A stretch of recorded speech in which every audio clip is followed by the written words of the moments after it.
प्यारे बच्चों, Nobel coaching class में आपका स्वागत है। जो आपको व्हाइट बोर्ड पर प्रश्न दिख रहा है, बहुत अच्छा प्रश्न है और देखने में बहुत भयंकर लग रहा है, लेकिन इसको ऐसा हम आपको बताएंगे, बिल्कुल आप 1 मिनट के अंदर बहुत अच्छे ढंग से लगा देंगे और इसका आंसर 1 आएगा। हम पहले आपको बता दें, इसका आंसर 1 आएगा और देखिए कैसे मतलब आप हल कर रहे हैं, बिल्कुल सरल तरीके से हम आपको बताएंगे। देखिए इसमें जो छोटे छोटे 2 सूत्र हैं, उन्हीं की सहायता से हम उसको हल करेंगे। देखिए सबसे पहले एक सूत्र का प्रयोग ये होता है कि 1/a यम, तो ये बराबर क्या होगा, a⁻m, यानी जो 1/, में भिन्न में रहेगा, अगर ये ऊपर जाएगा घात उसकी माइनस हो जाएगा। ठीक है, सबसे पहले हम इसी का प्रयोग करेंगे। तो देखिए x⁻m/x⁻n है, ये होगा x⁻m, और फिर ये उसके साइड में जाएगा तो गुणा का निशान लगेगा, x⁻n होगा। आप देखिए ये दोनों के साथ क्या है, पूरे की घात क्या है, m + n है, और फिर इसके देखिए ब्रैकेट, दोनों ब्रैकेट के बीच में गुणा का निशान है। ठीक है, आप देखिए ये खड़ा था तो बड़ा ब्रैकेट लगा था, हम इनको साइड में कर दिए, छोटा ब्रैकेट लगा दिए हैं। इससे कोई अंतर नहीं होता है। जब एक से अधिक ब्रैकेट लगते हैं तो उनको सीरियल वाइज से ब्रैकेट का प्रयोग किया जाता है। सबसे पहले छोटा, उसके बाद मंझला, उसके बाद सबसे बड़ा। ठीक है, 3 प्रकार के ब्रैकेट होते हैं। तो देखिए मैंने सबसे छोटा ब्रैकेट लगा दिया। ठीक, अब देखिए इसी प्रकार क्या है, x⁻n है, ये ऊपर वाला हमने लिख दिया, और x⁻n था इसके नीचे, तो हम यहाँ साइड में करेंगे इसके, तो x⁻n होगा। अब ये ब्रैकेट बंद होगा। ठीक है, अब यहाँ क्या जो घात पहले से है n + n, उसको जो करते हो उसी प्रकार हम रहने देंगे। ठीक है, अब देखिए इसी प्रकार शेष क्या है, यहाँ पे गुणा का निशान लगा है तीसरे ब्रैकेट के बीच में, दूसरे और तीसरे के।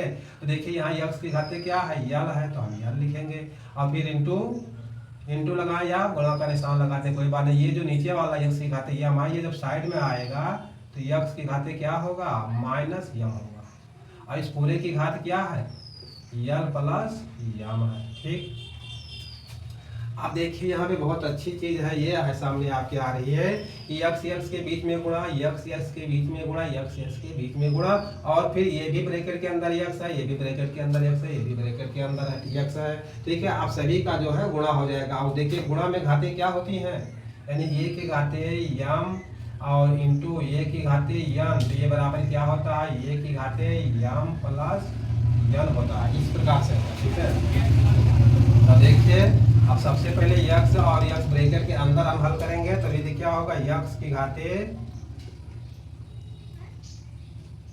m + n होगा, और इस पूरे की घात क्या है, m + n है। ठीक है, देखिए यहाँ पे n क्या है, माइनस में है, तो यहाँ पे क्या होगा, ये माइनस में होगा। ठीक है, ठीक है, जुड़ेगा लेकिन माइनस के साथ जुड़ेगा। देखिए 10 रुपये में -5 जोड़ेंगे तो क्या होगा, वो माइनस के साथ जाएगा, 10 में से 5 निकल जाएगा, 5 ही बचेगा।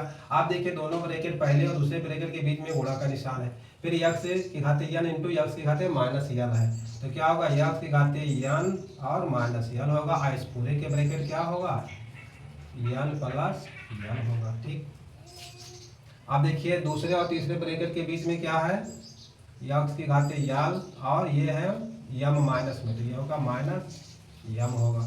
आप देखिए ये भी पूरे की घात क्या है, l + m है। ठीक है, अब देखिए पहला ब्रैकेट, दूसरा ब्रैकेट और तीसरा ब्रैकेट। आप देखिए घात के ऊपर घात है, अगर घात के ऊपर घात होता है तो क्या होता है, x⁻n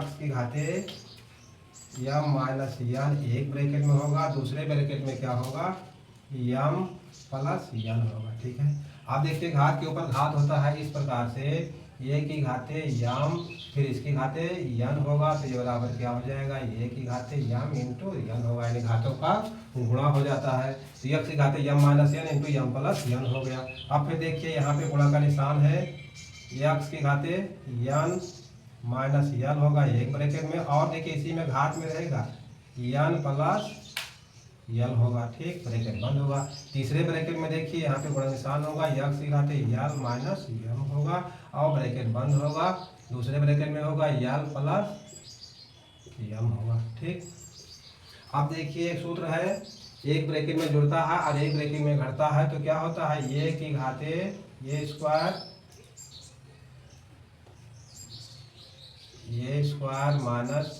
b², और ये बराबर होता है, क्या होता है, एक ब्रैकेट में जुड़ेगा a + b होगा, और दूसरे में घटेगा a - बी होगा। ठीक है, अगर पहली संख्या का स्क्वायर माने दूसरी संख्या का स्क्वायर है तो ये देखिए एक में जुड़ेगा एक में घटेगा। जहाँ हमको इस प्रकार मिलेगा हम इस प्रकार लिखेंगे और जहाँ इस प्रकार मिलेगा हमको इस प्रकार लिखेंगे। ठीक है, तो देखिए एक ब्रैकेट में घटा है एक ब्रैकेट में जुड़ा है तो हम क्या लिखेंगे, यक्स की घाते यम स्क्वायर और माइनस यन स्क्वायर। ठीक है, ठीक है। अब फिर इसी प्रकार यहाँ फिर क्या है, यक्स की घाते यन माइनस यन है, यन प्लस यन है तो क्या होगा, यन का स्क्वायर और माइनस यन का स्क्वायर। ठीक है, इस प्रकार से होगा। अब देखिए इसी प्रकार फिर है यक्स की घाते क्या है, यल स्क्वायर और माइनस यम स्क्वायर। ठीक है, यहाँ भी यल माइनस यम है और यल प्लस यम है तो l minus l square minus m square, n square minus ये यल स्क्वायर है। ठीक है, अब देखिए यहाँ भी यक्स है यहाँ यक्स है और यहाँ यक्स है तो सबकी घाते क्या है, आपस में जुड़ जाएंगी। तो यक्स की घाते क्या है, यम स्क्वायर माइनस यन स्क्वायर।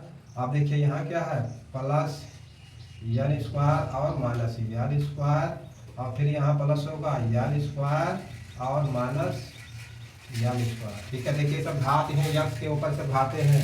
अब देखिए यन स्क्वायर माइनस में यन स्क्वायर प्लस में कट गया।